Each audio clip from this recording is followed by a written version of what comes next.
What's one thing you thought you wanted from the industry that maybe you realized you didn't actually want? That's a great question. Maybe when I was younger, I think respect. I think I would have, Mm, like, I see this comment pretty often, even to this day. People are just like, "You're so criminally underrated," you know? And it's like, yeah, sure, I am, and so many other artists and bands are too. You know, it's not necessarily the best musicians and the best bands that make it out there. Sometimes they do, but sometimes we see people at the top that it's just like their music is manufactured and cookie cutter, and maybe they're terrible people behind the scenes as well. Like, the world isn't fair, you know? It's not that like only the best people thrive. yeah. Absolutely not. But I think when I was younger, it was like I felt like I had something to prove vocally as well. Like, you know, not that that was why I was doing it, but it would infiltrate a little bit into my why, and it would mess with my head a little bit more because I would get compared to other vocalists. Ugh, always. Um, And why they do it with the always. females all the time, All the especially time. with the Yeah. women, especially there. Yeah.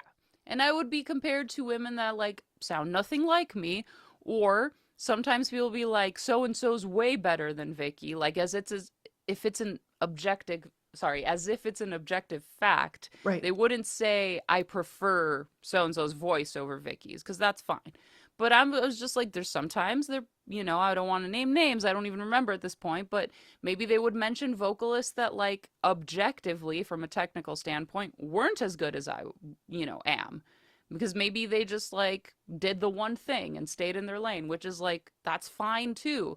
But I would just fall into this trap where, like, because of the noise that was happening on the internet and the industry, I would feel like I'd have something to prove.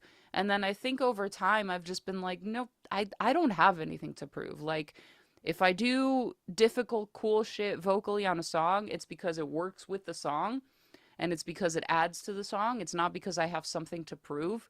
Hmm. I'll see comments sometimes, people being like, they'll see a 30-second clip on the internet and they're like, she sounds okay, I guess, but like, you know, The and I'm balls of like, some people, really. yeah, Like, and I'm just like, dude, it's 30 seconds. You want me to make a 30-second reel of every vocal style I can do just to please you? Like, and yeah. I think a lot of vocalists struggle with this too. So if anyone's watching this, just like, that's just noise you need to shut out. Like, if you want to be respected, just be true to yourself, and the people that are worthy of it, you know, will respect you and you'll respect them back. But I Yeah. really, like, I feel like at this point I have nothing to prove. Like, if people want to do a deep dive and look into my discography and see all the shit that I do, it's up there. Some stuff I don't even do anymore because I just don't feel like I need to prove anything, you know? And I think it's a very liberating feeling. There's a lot of artists that listen to this that I know are going to appreciate what you just said for sure. So Perfect. thank you for that. And what I take joy in is that it does look like you're able to maybe poke fun of it, I guess I'll say, some of the Yeah. time. Artificial Irrelevance video, the new single, being Yeah. a prime example of that because I do Yeah. love the fun vibe of the video. Hmm. To me, it is obvious that you're kind of sort of ish taking shots at AI and other industry stuff happening in Yeah. there. I mean, and given how it's permeating the music industry right now, this is something that you have every right to speak on. And Yeah. my biggest concern with AI it's just how quickly that we've adopted it at all without asking the necessary questions or doing our due diligence and Hmm. understanding its capabilities or the consequences of its use. Like Yeah. I don't know that the average person hasn't questioned it. I think some do. But surely the decision makers who decide how AI shows up in our lives, I mean, they have not. They're full send at this Well, point. I think because the primary motivating factor is like money and control, right? Although I've Mm, heard that AI is bleeding money, they're losing a lot of money on it, so hopefully it'll go away. I don't really know. I don't involve myself in that, but ethically speaking, obviously it's wrong. Um, the thing that makes me laugh a little bit is people are surprised that it came to this. I'm like, you were surprised? I'm like, how did you not see this coming? yeah, Anyways, but I don't want to be the type of person who's just like, I told you so. You know, I don't want to mock people that maybe were a little naive to what was going to happen with AI. right. I some people say it's here to stay. Some people say it's going to go away because they're bleeding money. I don't really know. We can't predict the future. It's going to look different. I think It's, I mean, yeah. yes, they have already literally and figuratively invested in it quite Hmm. a bit, but it's going to look different. It's like anything else. Social media doesn't Yeah. look the same way it Oh, does God, no. No, 15 years no. ago when that was popping. Yeah. Like, you know, Yeah. if, at first, it looks completely different today. Yeah. I think that's more so what we're going to see. But you saw Yeah. clues ahead of time. You sort Oh, of like the breadcrumbs were there for you.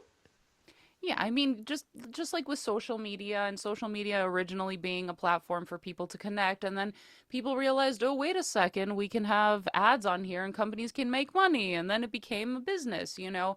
It's Mm, just at the end of the day, money and power and control will trump anything really. And yeah. for me, artificial relevance, it's part of that, and it's part of like the whole social media culture that exists in general, that like Mm, people seek validation on the internet. They create this persona online that, they try to live by, but then once the camera's off, they're a completely different person.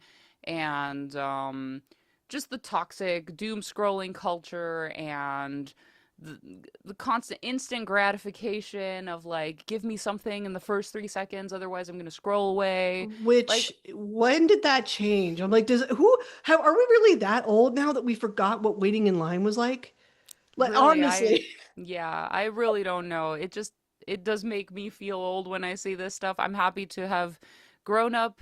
Millennials have it the best because we got to experience real life, and then we got to experience, Yeah. the introduction of technology. And I'm not going to be a hypocrite and say I don't like technology. Like, look, we're doing this interview right now because of technology. Hmm. Like, I'm able to stream on Twitch. I've been able to build a community online because of it. But Yes. I think I'm also allowed to call out when it kills authenticity, and it kills the genuine human experience and interaction. And I think it's a problem how much people are glued to their phones, and how much the self validation that they seek is reliant on that. And that's what artificial relevance is about, because at the end of the day, Instagram or TikTok or whatever, it could all go away. And then Yeah. who are you after that? If you lose your 500,000 followers, who are you after that? Like, I think you need to have bodies of work that speak for themselves outside of this internet space.